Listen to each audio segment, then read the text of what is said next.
into this story about Marjorie Taylor Greene. So if you are not aware, apparently Marjorie Taylor Greene was removed from the Freedom Caucus. Now, the Freedom Caucus is what I would say is like the equivalent to the Squad in the Democratic Party, but they're in the Republican Party. They are the ones that decided to withhold their vote for Kevin McCarthy as Speaker unless they received some concessions. Actually, there were a couple members that didn't want him at all, whether they got the concessions or not. But so I guess to that point, the Freedom Caucus has fought harder than the Squad has. They've actually been able to win some concessions. Marjorie Taylor Greene was a part of that faction of the Republican Party in DC, and she has now been removed from that party. But I wonder why. Let's get into this clip here from MSNBC. What did she do? Speaking of Georgia Congresswoman Marjorie Taylor Greene, she may have been kicked out of the far-right House Freedom Caucus. The caucus voted 2 weeks ago on Greene's membership, and an NBC News source familiar with those deliberations says the vote to oust her was overwhelming. Discontent with Greene among the members had been growing since she backed Kevin McCarthy's bid for House Speaker. Let's pause here for a second, because I actually predicted this when this happened, that this was going to be an issue. So this is a little clip here, or an image here, when they were trying to vote for Speaker. And if you remember correctly, there were people like Lauren Boebert and Matt Gaetz that decided, no, we're not going to vote for Kevin McCarthy. We want these concessions.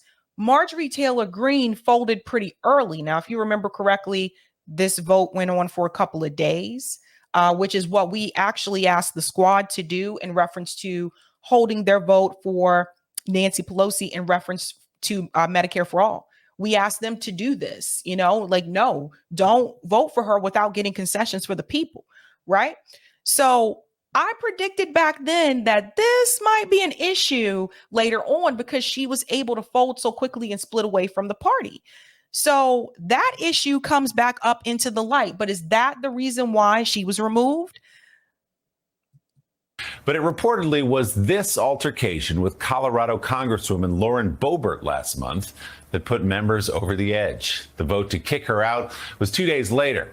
Despite this, Greene still has not officially been removed from the Freedom Caucus. That's because Caucus Chairman Scott Perry could not schedule a meeting with her, despite numerous attempts before and after the vote to oust her.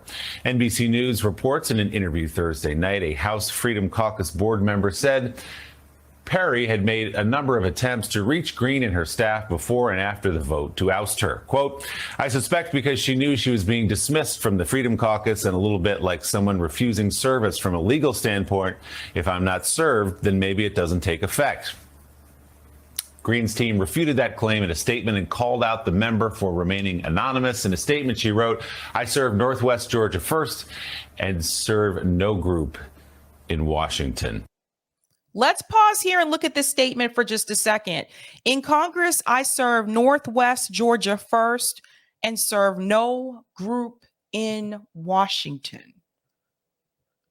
So this is MTG letting you know that it's about what her constituents want. And this is why someone like her can get reelected. People need to pay attention to this, right? For as much as we complain about the Freedom Caucus members, there's a reason why they were reelected. There's a reason why their constituents continue to support them and to vote for them, because they're doing what their constituents, for the most part, what they want, what they elected them to do, right?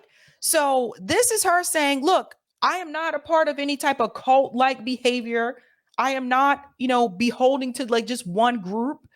I'm here to represent my constituents, and that's pretty much it. Let's go on. So a lot to pick through there, Jen Palmieri. You've talked not so long ago on the surface with Marjorie Taylor Greene, the congresswoman there. Obviously, she is her own brand. She is her own thing. She's right about that when she says she doesn't belong to a group. What is the significance of this, if there is any? I mean, first of all, we should clock this moment that Marjorie Taylor Greene has been kicked out of the House Freedom Caucus. And they did say in that story, they said that part of the problem was the altercation she had with Lauren Boebert, which, by the way, was a fight over who gets to file impeachment articles against Joe Biden, who gets to do that first. Right. Right. So note that. But they didn't think that MTG was an issue when she was chasing down people. Remember the first year that she was elected? I think it was the first month she was there. Remember she was chasing down protesters and tapping them on the back. You guys remember that?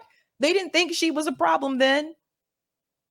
This is interesting. But it wasn't just that. They said, Andy Biggs from the House Freedom Caucus said it was, her role in the debt limit fight with House Freedom Caucus was unhappy. They thought that deal was too moderate. Her backing of Speaker McCarthy early on in January when there was 15 ballots to try to find a speaker, that he lumped all of that together, which sort of comes out as she's too establishment for us. Okay. Ouch. And it comes back to the money. They feel that MTG is too establishment. Maybe she's gotten a little bit cozy with some of the Republicans that have a lot of big donors. Remember when she was on Rising, when Bree interviewed her and they talked about dollar donations, Bree did ask her, well, do you think that corporate money should be removed, et cetera?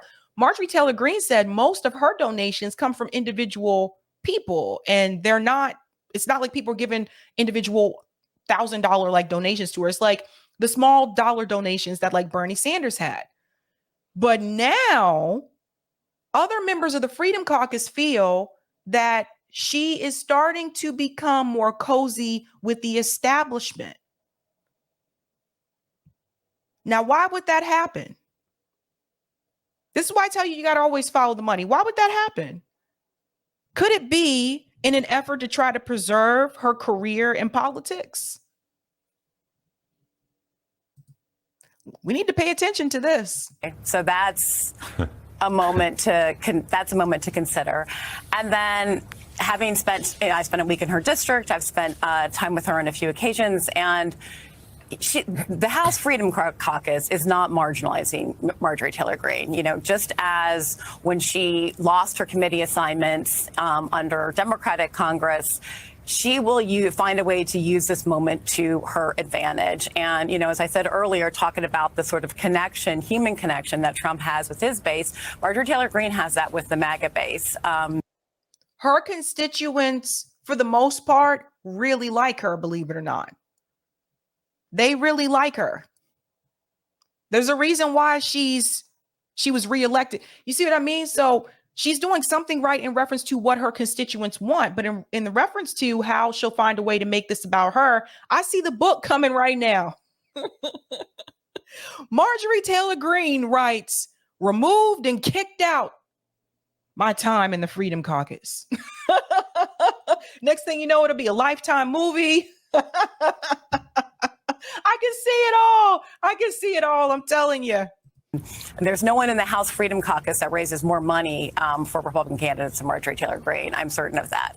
And she has, because she bled for the cause, she was kicked out of her committee assignments by Democrats. And that helped her form a connection with the MAGA base that the House Freedom Caucus is not going to be able to touch. And then she has done a pretty good job at playing this inside game with McCarthy. And, it's another statement of where we are with the House Republican Caucus, that she's playing a role as a leader within figuring out a way to do that within McCarthy's world and the establishment. Is the MAGA movement going to side with MTG? Are they going to follow with her, or are they going to stick with the rest of the members in the Freedom Caucus? I'm curious to know. Are people going to move with MTG? We'll have to see. Also, the whole play of "you can't fire me if I won't take a meeting with you," that feels a very like George Costanza, Seinfeld. I'm pretty sure he did that.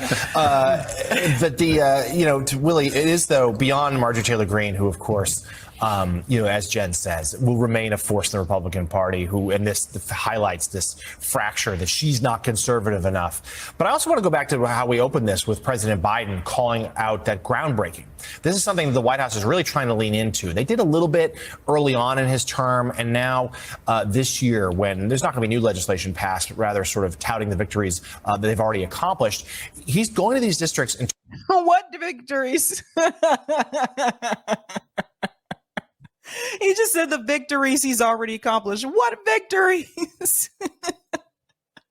I told you. They never tell you what those accomplishments are. something the White House is really trying to lean into. They did a little bit early on in his term, and now this year, when there's not going to be new legislation passed, but rather sort of touting the victories that they've already accomplished, he's going to these districts and talking about Republicans, calling out Republicans who are taking credit for things, for projects in their districts that they didn't vote for. They frankly opposed. They didn't. Isn't Joe Biden doing the same thing? Isn't he taking credit for things that he hasn't done? Oh my God, the buffoonery. Cast their ballots for the infrastructure bill. And it's one thing to do it in MTG's deep red district and Congressman Wilson's deep red South Carolina district yesterday. But the White House is also going to be doing this I'm told, by aides there, in these battleground districts, these swing districts, for Republicans who won seats in districts that Biden captured in 2020. And that right there, the White House believes could be a real pressure point and could potentially help them try in their efforts to get back the House in 2020. Let's remember, they only need to pick up a handful of seats in a few of those battlegrounds that could do it. He's already losing in swing states. This is what they leave out. He's already losing in swing states. Look at the polls. How you let Donald Trump beat you by 7 points right now? Donald Trump, like with all the controversy surrounding Donald Trump, it's just crazy.